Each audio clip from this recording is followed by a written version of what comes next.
A minha intenção principal neste vídeo é apresentar a carta que foi enviada pelo Pai de Jesus, através de Maria Valtorta, para o Papa Pio XII, a respeito da sua obra e do recado que ele queria dar para o Papa, importante e urgente. E nós vamos ver que realmente, apesar da boa vontade do Papa Pio XII, a igreja estava tão, vamos dizer assim, contaminada, por chamar assim, que as coisas que ele pediu acabaram sendo feitas. Pois ele morreu e aí vem a história da igreja que nós conhecemos. Essa carta foi enviada em dezembro de 1948, sendo que a obra, de acordo com Jesus, ele considerou terminada, Jesus considerou terminada em abril de 1947. Mas, na verdade, as visões e os ditados, né, que compõem essa obra continuaram até 1951, mas aí já não era diariamente, era esporadicamente, né, que eram enviadas mais coisas. E isso tudo foi escrito nos chamados cadernos, que Jesus mandou ela começar tudo com um caderno, e ela ia escrevendo, e não corrigia nunca nada. Ela tinha um dom de escrita muito bom, era considerada nos colégios que ela frequentou como a melhor aluna, era a nota máxima mesmo, né, em fazer redações e temas e etc. Ela tem uma capacidade enorme de ver coisas e de descrever coisas que, honestamente, nenhum de nós consegue enxergar nas coisas comuns o que ela enxerga. É muito bonito. Ela escreve assim. Então esse dom é natural, sai facilmente, e com esse dom, que eu acredito que Deus deu para ela, mas depois vem aquilo que se chama causalidade mista, que os teólogos chamam de causalidade mista, que é o seguinte: quando Deus quer usar uma pessoa para uma obra muito importante, além dele dar para ela o dom natural desde que a pessoa nasce, que é o caso de Maria Valtorta, ele unge com o Espírito Santo aquele dom, aí se torna uma coisa fantástica e sem erro. Foi o que aconteceu com ela. Então toda essa obra, ela escreveu, vamos dizer assim, vendo o que ela via em 3D, né? E aquilo que Jesus ditava, e às vezes Nossa Senhora também ditava, ela escrevia sem parar, né? E não corrigia, nunca houve uma correção, né, na coisa, como se ela tivesse, vou rever isso aqui e tal. Não fazia dessa forma, era direto mesmo, tá?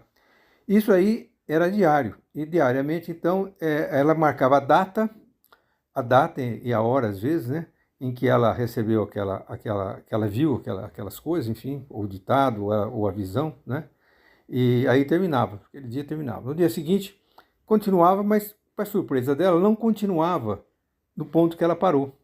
Aí, se ela estava falando de uma coisa que era do início da vida pública de Jesus, de repente, no dia seguinte, aparecia uma coisa que era da morte de Jesus na cruz.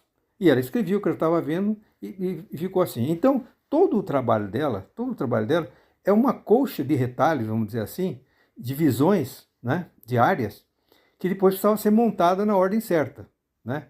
Isso aí, eu não sei exatamente, mas houve um padre que chamava Migliorini, que foi o único que conseguiu realmente ser um bom diretor espiritual, uma boa pessoa que orientasse ela, né? E porque os outros não entendiam as coisas que ela fazia. E ele digitava em máquina de escrever, o que ela escrevia, e depois levava para ela ver se estava certo, se ele não tinha entendido errado a letra dela, e, enfim, ele foi montando isso. E depois disso, era preciso, para transformar em livro, botar na ordem certa, né? Então, eu acredito que o padre Migliorini tenha ajudado muito, né, a botar aquilo numa ordem certa, né? Porque só da obra principal, que é o Evangelho como me foi revelado, são 10 volumes de 500 páginas. Você imagina montar isso numa ordem certa. Agora, ao montar na ordem certa, não precisou haver nenhuma introdução a cada coisa para explicar o que veio na anterior. Não há nada que se choca. É uma coisa fantástica isso. Faz parte disso aí do milagre, né? Como é que pode um negócio todo picado, a hora que você junta, não ter nada, não precisa de nada para poder explicar o que vem em seguida, o que vem. Não, ela já vem falando no dia que ela vem. E às vezes Jesus fala assim: olha, esse capítulo que eu estou te ditando hoje, Você vai pôr depois do capítulo que eu ditei para você, no dia 20 e tal de abril de não sei quanto, entendeu? E ela ia lá e fazia. Ele às vezes montava assim, dizendo qual que era a ordem que ele queria que aquelas coisas toda picada fosse colocada. Então você imagina isso. E não é só essa obra principal, outras coisas foram chamadas, foram montados outros livros chamados cadernos, né? De 1943, 44, 45, 7, depois 48, 40, 51, enfim, houve várias coisas ao longo do tempo. Eu estou apresentando assim para vocês terem uma noção de como que essas coisas foram feitas. Então, em 1947, o Jesus falou assim, olha, essa obra está terminada. E com isso eu completo o chamado ciclo messiânico, isso é Jesus falando. E o que é o ciclo messiânico? É aquele que vai até o Pentecostes, né? Então é como se a obra terminasse aqui, o que ele chamando ciclo messiânico, até aquele ponto.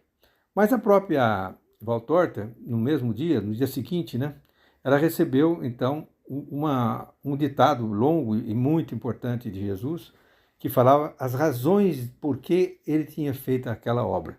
E aí é fantástico, porque ele praticamente complementa essa carta, ou explica até essa carta que depois foi enviada para Pio XII, tá? Bom, então estudo, vocês podem ver, né, eu vou, ao publicar, eu vou depois publicar o texto da carta, vou publicar na descrição deste vídeo, eu vou pôr também o link para vocês que quiserem ler sobre as razões da obra, sobre quem é Maria Valtorta, sobre testemunhos das pessoas que viveram e leram, pessoas importantes, né?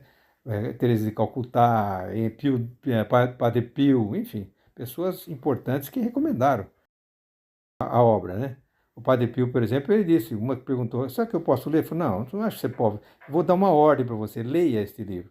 Então, a gente, muitas vezes, as pessoas não leem, não conhecem e não gostam.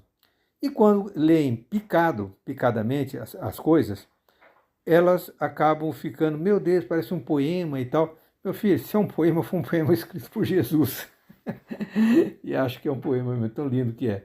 A pessoa chora várias vezes, sabe? Uma beleza fantástica e impressionante que uma pessoa como ela não pode saber.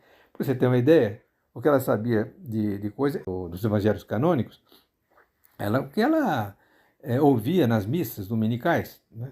Ouvia nas missas dominicais. Ela não tinha, ela conta, eu traduzi a autobiografia dela, e ela conta que ela levou um tempo enorme, porque ela tinha problema com a mãe também, para poder ter em casa um livro que pareceu que o pai dela lia um livrinho de São Lucas, o texto de São Lucas, né? O Evangelho de São Lucas.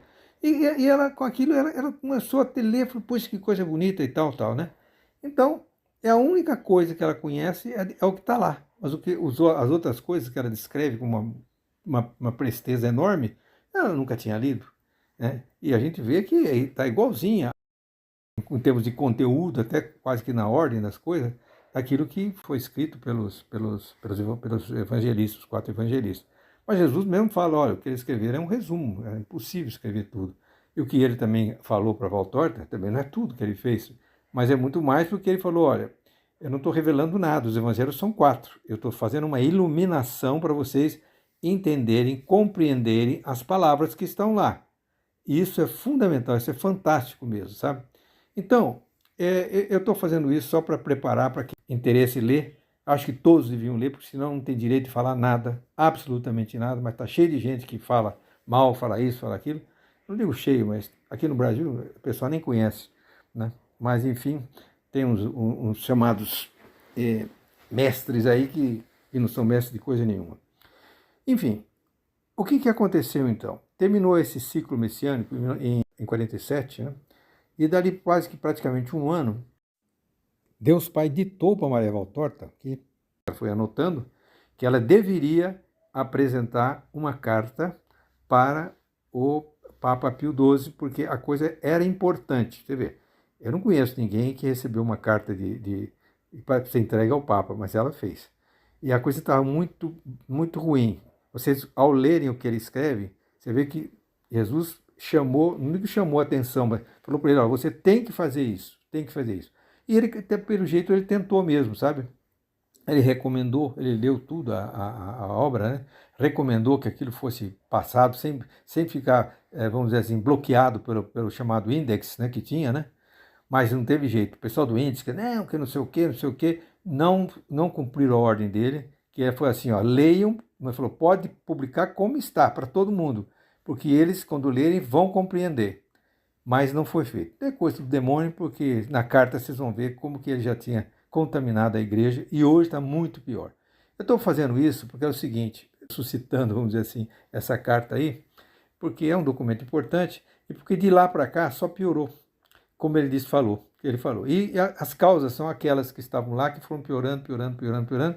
E agora, nas aparições recentes que nós temos de Nossa Senhora, não para ela, né, porque ela já morreu em 1961, então, essas aparições, elas relatam exatamente isso que foi falado lá, que Jesus falou, né, para o Pio XII. E mais ainda, e veementemente avisando que a coisa vai ficar mais feia ainda. Então, isso aí, aqui no Brasil tem uma que é uma aparição que eu considero interessante, muito importante, que é a de Anguera. Quem lê aquilo lá vai dizer, pô, mas ele está confirmando tudo isso aqui, né? Então, vocês procurem ler então o que eu vou publicar. Eu poderia fazer um resumo aqui, mas eu acho que não é difícil não vocês lerem lá e entenderem direitinho. A única coisa que ficou um pouquinho mais longo, porque lá tem referências bíblicas que ficam um pouco mais longo. Eu veja tal coisa, né?